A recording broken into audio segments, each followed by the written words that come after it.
মাছ। এই মাছটা আমি এখন কাটবো। প্রচণ্ড গরম, তার জন্য কিছু ভালো লাগছে না।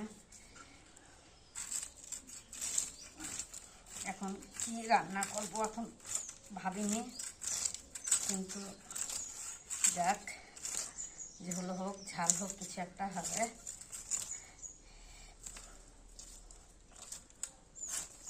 পর এখানে রৌদ্র উঠে যাবে।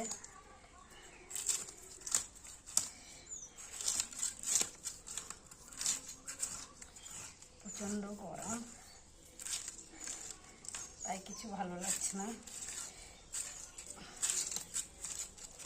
আগে ডিমটা বার করে নিই, নাহলে পিত্তিটা গলে যাবে এখানে।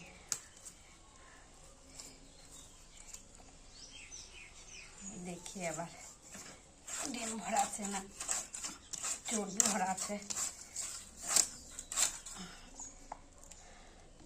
দেখা যাক